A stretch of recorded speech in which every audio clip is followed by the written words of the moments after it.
Assalamualaikum warahmatullahi wabarakatuh. Halo teman-teman. Ya, kali ini saya akan berbagi pengetahuan tentang bagaimana cara merumuskan tujuan pembelajaran yang baik dan benar ya.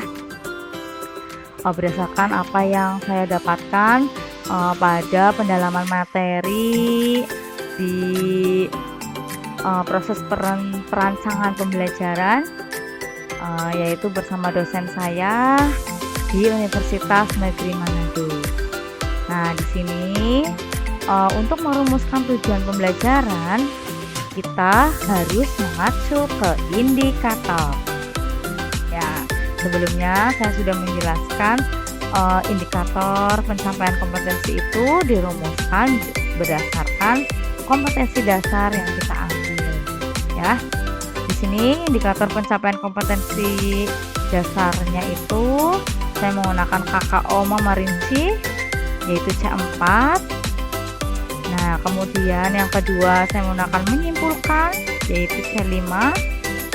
Dan yang ketiga itu membuat itu ada di C6. Dan yang keempat memecahkan itu ada di C4. Nah, teman-teman, ketika merumuskan tujuan pembelajaran itu harus sesuai dengan indikator pencapaian kompetensi. Misalnya kalau di indikator ini memerinci, berarti pada tujuan pembelajaran itu juga harus siswa dapat memerinci. Nah, jika di sini KKO-nya menyimpulkan, berarti di tujuan pembelajaran itu harus ada siswa dapat menyimpulkan. Dan yang ketiga, di sini ada KKO membuat, berarti nah di tujuan pembelajaran juga harus ada siswa dapat membuat.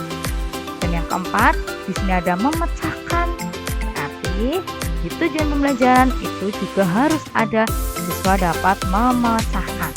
Nah, jadi tujuan pembelajaran dengan indikator itu harus sesuai.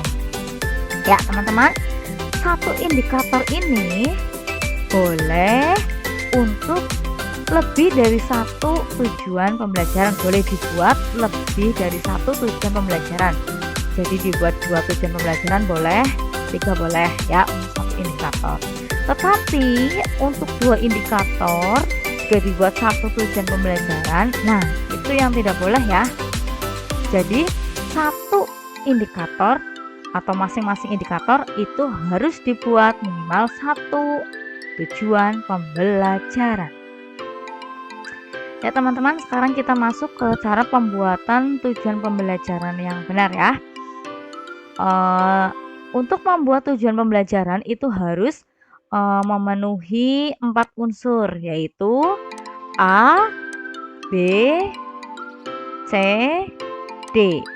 Nah, A-nya itu audience, B-nya itu behaviors, C-nya itu condition, dan D-nya itu degree. Nah, yang pertama kita bahas audience.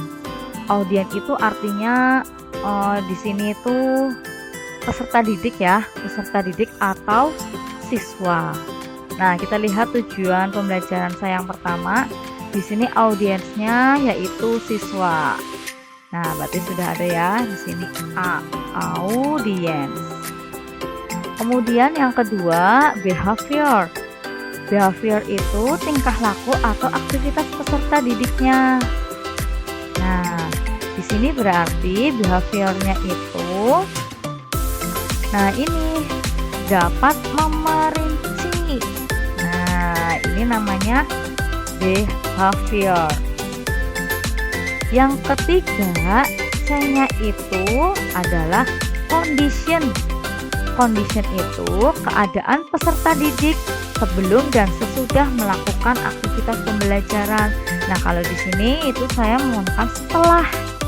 Ya, setelah mengamati gambar pada slide PowerPoint, nah itu namanya condition ya. Keadaan, berarti ini keadaan setelah.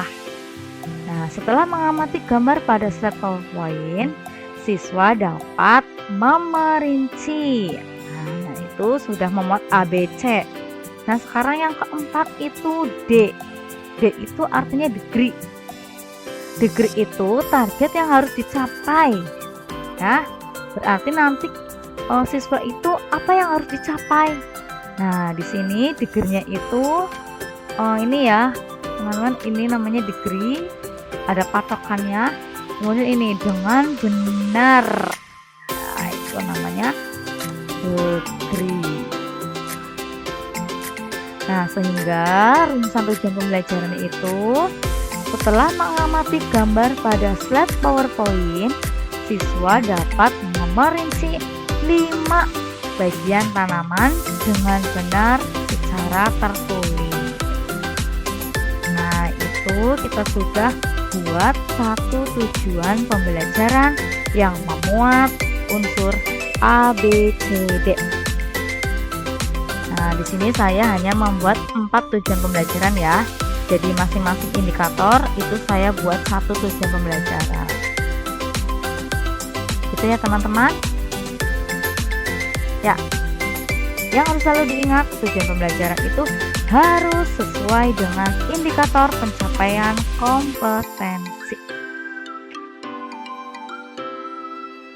Nah, untuk tujuan pembelajaran ini agar tercapai kita tuangkan dalam bentuk evaluasi atau LKPD yang kita buat ya.